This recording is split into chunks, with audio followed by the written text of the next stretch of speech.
Welcome to Frigg Friday, featuring Sigrid Undset's Kristin Lavransdatter, read by Michelle Hammond, sponsored by Gal's Guide.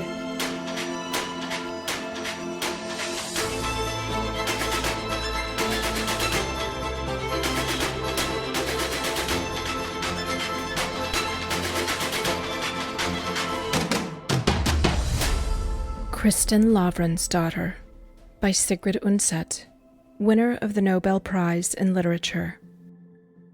Book 1, The Wreath. Part 3, Lavransbjörgulfsson. Chapter 6. The betrothal celebration was postponed for various reasons. It didn't take place until the new year, but Lavrans agreed that the wedding needn't be delayed because of that. It would be held immediately following Michaelmas, as had been originally agreed. So Kristin continued to live at Jørundgaard as Erland's properly acknowledged betrothed.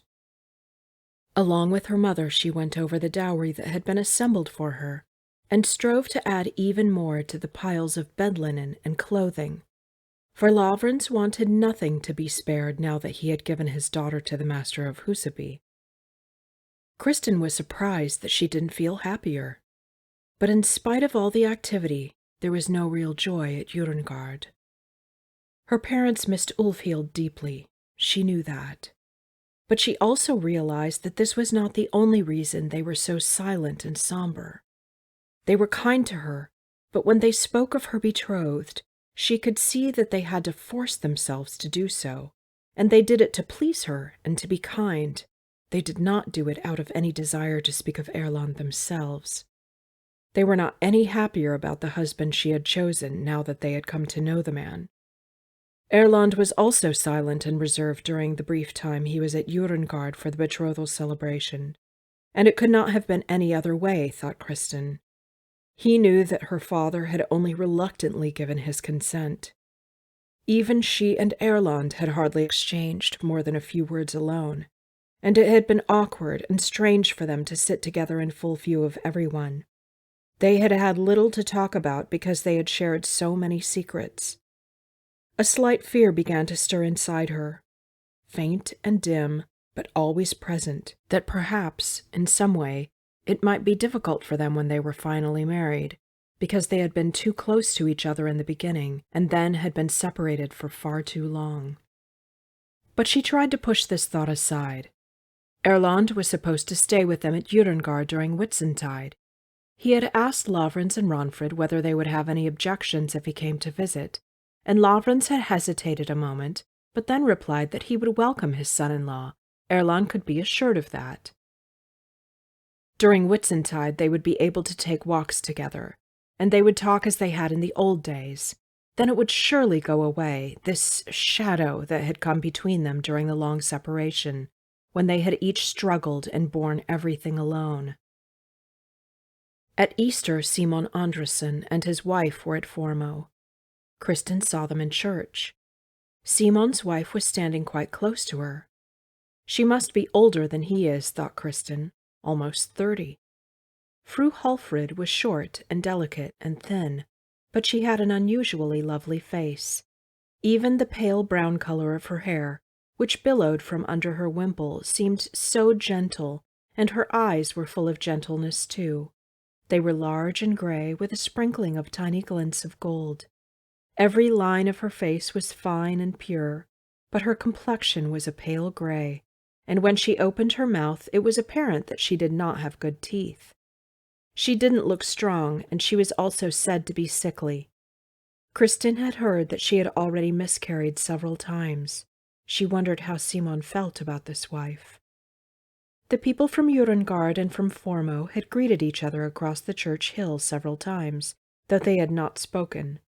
But on the third day Simon came to church without his wife. Then he came over to Lavrans, and they talked together for a while. Kristin heard them mention Ulfhild. Afterward he spoke to Ronfrid. Romborg, who was with her mother, said quite loudly, "I remember you. I know who you are." Simon lifted up the child and swung her around. "It was nice of you not to forget me, Romborg." Kristin he greeted only from a short distance away, and her parents didn't mention the meeting again. But Kristin thought a great deal about it. It had been strange to see Simondara as a married man. So many things from the past came alive once more. She remembered her own blind and submissive love for Erlend back then. Now it was somehow different. She wondered whether Simon had told his wife how the two of them had parted. But she knew that he wouldn't have done that. For my father's sake, she thought with derision. She felt so oddly destitute to be still unmarried and living at home with her parents. But they were betrothed. Simon could see that they had forced their will through. Whatever else Erlend might have done, he had remained faithful to her, and she had been neither reckless nor frivolous. One evening in early spring, Ronfrid wanted to send a message south to old Gunhild, the widow who sewed fur pelts. The evening was so beautiful that Kristin asked if she could go. In the end, she was given permission because all the men were busy. It was after sunset, and a fine white frosty mist rose up toward the golden-green sky. With every hoofbeat, Kristin heard the brittle sound of evening ice as it shattered and then dispersed with a rattling sound. But in the twilight, from the thickets along the road, came a jubilant bird-song, soft and full of spring. Kristin rode briskly down the road without thinking about much of anything, simply feeling how good it was to be outside alone. She rode with her gaze fixed on the new moon, which was about to sink behind the mountain ridge on the other side of the valley. She almost fell off her horse when the animal abruptly swerved to the side and then reared up. She saw a dark body curled up at the edge of the road. At first she was afraid. The dire fear of meeting someone alone out on the road never left her. But she thought it might be a wanderer who had fallen ill. So when she had regained control of her horse, she turned around and rode back as she called out, "Is anyone there?"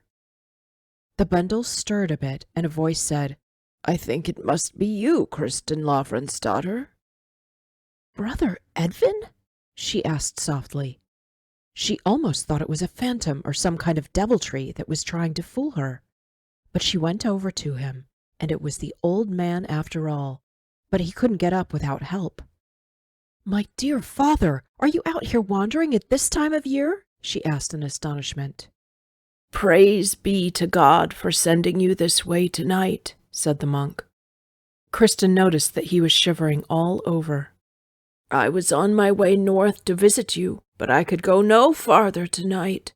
I almost thought it was God's will that I should lie here and die on the roads where I've roamed and slept all my life, but I would have liked to receive absolution and the last rites, and I wanted to see you again, my daughter." Kristin helped the monk up onto her horse, and then led it by the bridle as she supported him. In between his protests that she was getting her feet wet in the icy slush, he moaned softly in pain. He told her that he had been at Ayabu since Christmas. Some wealthy farmers in the village had promised during the bad year to furnish their church with new adornments. But his work had gone slowly. He had been ill during the winter. There was something wrong with his stomach that made him vomit blood, and he couldn't tolerate food. He didn't think he had long to live, so he was headed home to his cloister. He wanted to die there, among his brothers.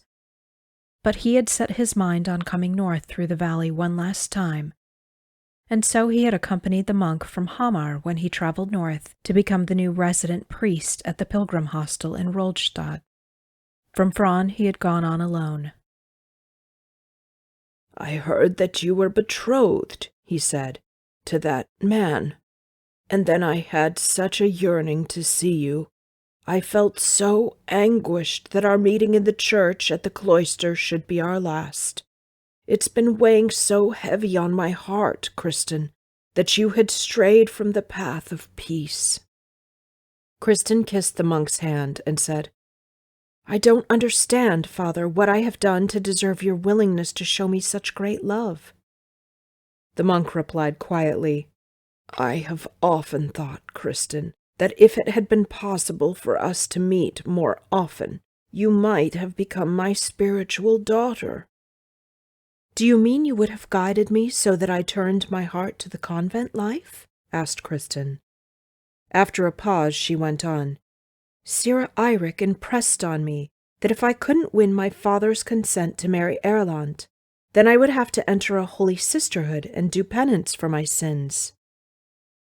"I have often prayed that you might have a yearning for the convent life," said Brother Edvin, "but not since you told me what you know.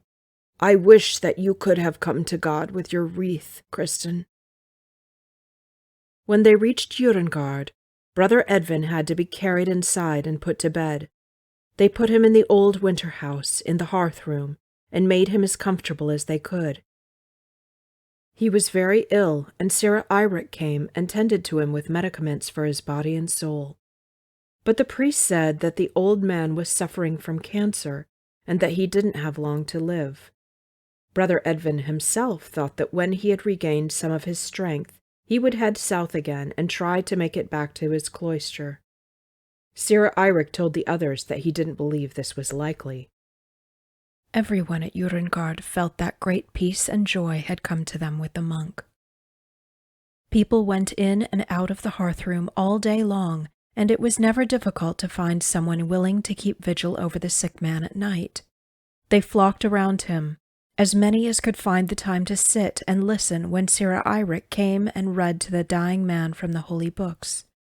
And they talked with Brother Edvin about spiritual matters.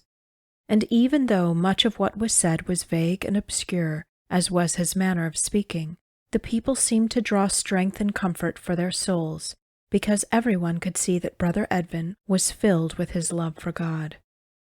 But the monk also wanted to hear about everything else. He asked for news from the villages and wanted Lavrans to tell him about the bad year. Some people had seized upon evil counsel in that time of adversity and had sought out the sort of help that Christian men must shun. A short way into the mountains west of the valley, there was a place with great white stones that were shaped like the secret parts of human beings, and some men had fallen to sacrificing boars and cats before this monstrosity. Sira Eirik had then taken several of the most pious and brave of the farmers out there one night, and they had smashed the stones flat. Lavrans had gone along and could testify that they were completely smeared with blood, and there were bones and the like lying all around. Up in Heidal, people had apparently made an old woman sit outside on a buried stone and recite ancient incantations on 3 Thursday nights in a row. One night, Kristin was sitting alone with Brother Edvin. Around midnight, he woke up and seemed to be suffering great pain. Then he asked Kristin to read to him from the book about the miracles of the Virgin Mary, which Sira Eirik had lent to him. Kristin wasn't used to reading aloud, but she sat down on the step of the bed and put the candle next to her. She placed the book on her knees and read as best she could. After a while, she noticed that the sick man was lying in bed with his teeth clamped tight, and he had clenched his emaciated hands into fists from the pain. "You're suffering badly, dear father," said Kristin with dismay. "It seems that way to me now, but I know it's because God has made me into a child again and is tossing me up and down. I remember a time when I was small.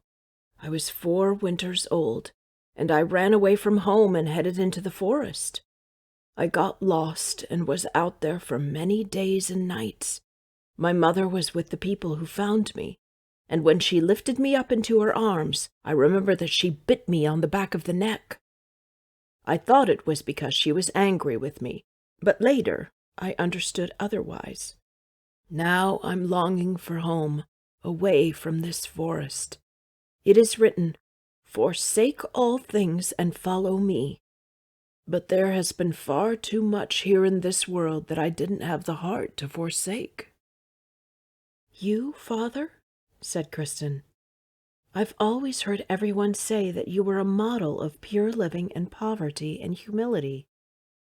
The monk chuckled.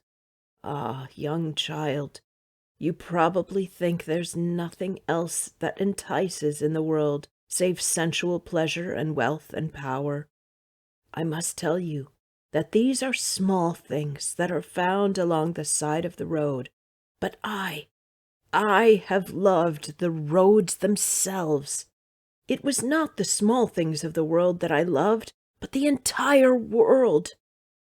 God in his mercy allowed me to love Sister Poverty and Sister Celibacy even in my youth, and that was why I thought that with these lay sisters I could walk in safety. And so I have wandered and roamed, wishing that I could travel all the roads of the world. And my heart and my thoughts have wandered and roamed too. I fear that I have often gone astray in my thoughts about the darkest of things. But now that's over, little Kristin. Now I want to go back to my home and put aside all my own thoughts and listen to the clear words of the guardian about what I should believe and think about my sins and about God's mercy. A little while later, he fell asleep. Kristin sat down near the hearth and tended the fire, but toward morning, when she was also about to doze off, Brother Edvin suddenly said to her from the bed, I'm glad, Kristin, that this matter between Erland Niklausen and you has come to a good end. Then Kristin burst into tears. We have done so much wrong to come this far, and worst of all is this gnawing at my heart that I have caused my father such great sorrow. He's not happy about this either, and yet he doesn't know. If he knew everything, then he would surely withdraw all his affection from me. Kristin, said Brother Edvin gently, don't you understand, child, that this is why you must never tell him, and why you must not cause him any more sorrow, because he would never demand penance from you. Nothing you do could ever change your father's heart toward you. A few days later, Brother Edvin was feeling so much better that he wanted to head south. Since he had set his heart on this, Lavrans had a kind of stretcher made that was hung between two horses, and in this manner he carried the sick man as far south as Lidstad. There Brother Edvin was given new horses and a new escort, and in this way he was taken as far as Hamar. There he died in the monastery of the Dominican brothers, and was buried in their church. Later the barefoot friars demanded that the body be delivered to them, because many people in the villages considered him a holy man and called him Saint Evan. The farmers in the outlying districts and valleys as far north as Nidaros prayed to him, and thus there was a long dispute between the two cloisters over his body. Kristin didn't hear of this until much later, but she grieved deeply when she parted with the monk. It seemed to her that he alone knew her whole life. He had known the foolish child that she had been under her father's care, and he had known of her secret life with Erland. So he was like a clasp, she thought, which bound everything she had loved to all that now filled her heart. She was now quite cut off from the person she had been, the time when she was a maiden.